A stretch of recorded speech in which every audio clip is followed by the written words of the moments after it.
Oxford Reading Tree, series created by Roderick Hunt and Alex Brychta. Dutch Adventure. Dad went to the supermarket. He took Biff and Chip. He wanted them to help. "You can choose some cereal," said Dad. "Do you want cornflakes?" "Can we get some Crunch Buds?" asked Biff. "All right," said Dad, "just for a treat." They went to the cheese counter. A lady was selling special cheese. "This is Dutch cheese," said the lady. "It is called Edam. It is made in the Netherlands." The lady let them taste some Edam cheese. "I like it," said Chip. There was a special offer. "Buy 2 cheeses and you get a free baseball cap," said the lady. Dad bought 2 cheeses and gave the cap to Chip. "That's not fair," said Biff. So in the end, Dad bought 4 cheeses. Dad took the shopping to the car. There was a lot to carry. Dad put the cheeses on top of the car. Oh no! He forgot all about them and drove off with the cheeses on the roof. "Why are people waving at us?" asked Biff. A dog ran into the road. Dad stopped. Suddenly, the cheeses slid off the roof. They fell onto the road and rolled down the hill. "Help!" said Dad. He ran after the cheeses. "It's Chase the Cheese," laughed Biff. "Poor old Dad," said Chip. 2 of the cheeses were run over by a lorry. They were squashed flat. One was really badly dented. Only one was all right. Dad pulled a face. "What a shame," he said. "You sound cheesed off," laughed Biff. "It's not funny," said Dad. At home, Biff and Chip went to Biff's room. They wanted to play some music. Suddenly, the key glowed. "It's time for an adventure," said Biff. "I hope it's not an adventure about cheese," said Chip.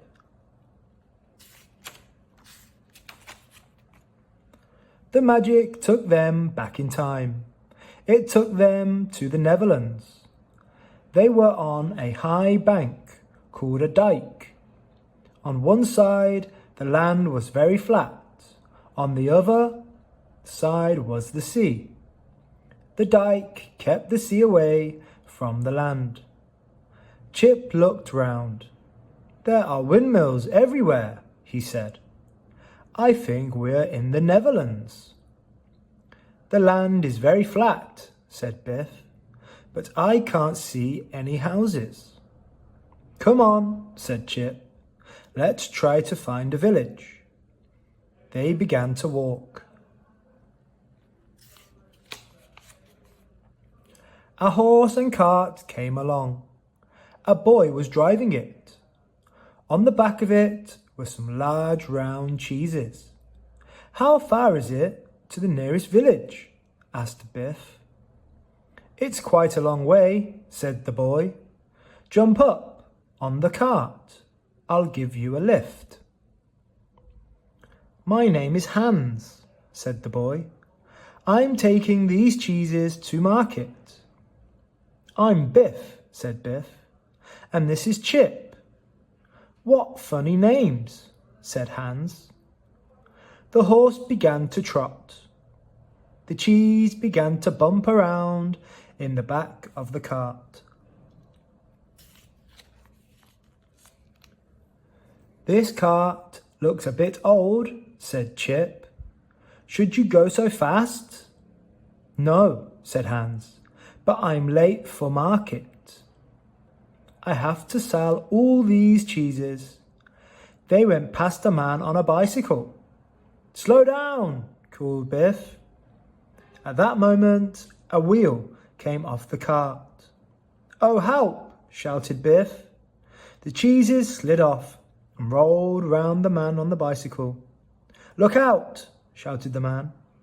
He fell off his bike and his cheese bounced out of his basket. The man jumped up and down with rage. "Look at my bike!" he shouted. "And where's my cheese? Which one of these cheeses is mine?" Hans looked at all the cheeses on the ground. "What does it matter?" he said.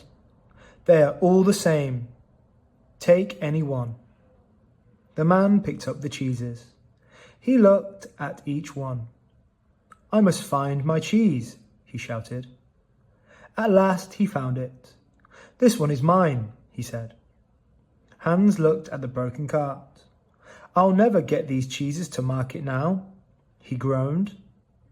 "Let's carry them," said Chip. "We'll help you." Hans put the cheeses in some sacks. Biff and Chip helped him carry them. The sacks were heavy and it was hard work. The road was very long and straight. It ran along the top of the dyke. The sea was just below the road. "Phew, this sack is heavy," said Biff. Suddenly they heard someone shouting. It was a girl. They ran to see what was wrong. Water was spouting through the dyke. The girl was trying to stop it. "Help!" she shouted.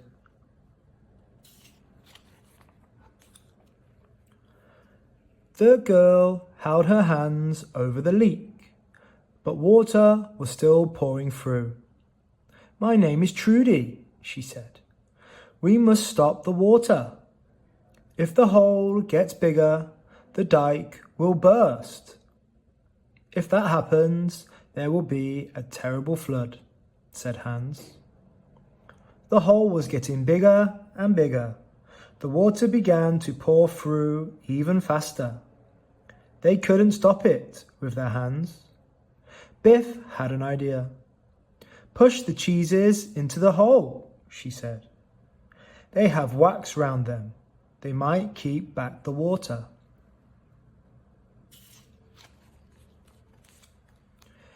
Chip pulled the sacks down the bank, and they pushed the cheeses into the hole. "We need one more," said Trudy. Just then the man went past. "Help us, please," yelled Hans. "The dyke is leaking." "No, I'm in a hurry," said the man. They filled the hole as well as they could. Water still came through in places. "I'll have to go and get help," said Trudy. "But why wouldn't that man help us?" Chip went with Trudy. Biff and Hans stayed to try and stop the leak getting worse. Trudy and Chip ran to a windmill. "I hope someone is there who can help us," said Trudy. Near the windmill they saw the man's bike. It was leaning against a fence. "That's odd," said Chip. "I thought that man was in a hurry." Trudy and Chip looked through the window. The man was inside. He had a knife. He was cutting the cheese in half. "Why is he doing that?" said Chip. "It looks like he doesn't want anyone to see him."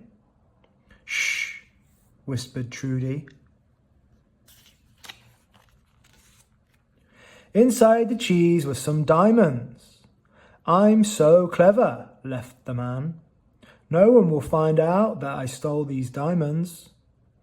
The cheese was a clever place to hide them. "He's a thief," whispered Chip. "We must do something." Trudy and Chip ran to find Trudy's father. Trudy told him about the leaking dyke. "We filled it up with cheeses," said Trudy. "Whose idea was that?" asked Trudy's father.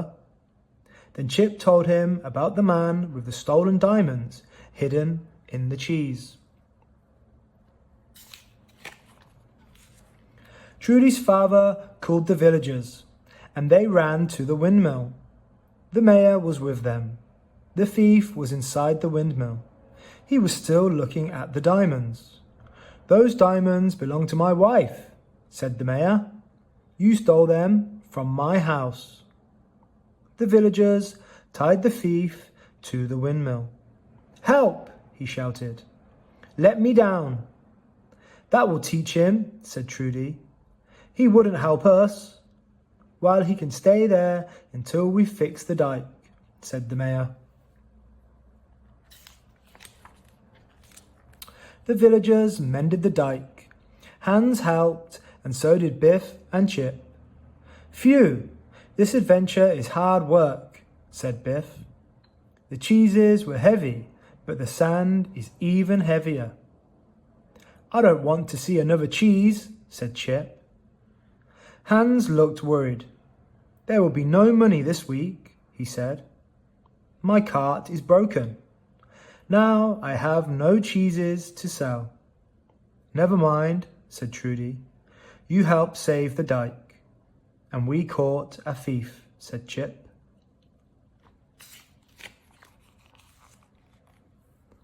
Everyone went to the village. "Thank you," said the mayor's wife. "I got my diamonds back. Here is a reward." "3 cheers for Trudy and Hans and their friends," said the mayor. They stopped a bad flood. Using cheeses was a brilliant idea. The magic key began to glow. It was time for Biff and Chip to go. Hans bought 2 cheeses from the market. He gave them to Biff and Chip. They gave Hans and Trudy their baseball caps. "Goodbye," they said. The magic took Biff and Chip home. Dad came into Biff's room. "Where are your 3 baseball caps?" he asked. We've lost them," said Biff. Dad was cross. "He's cheesed off again," said Chip. The end.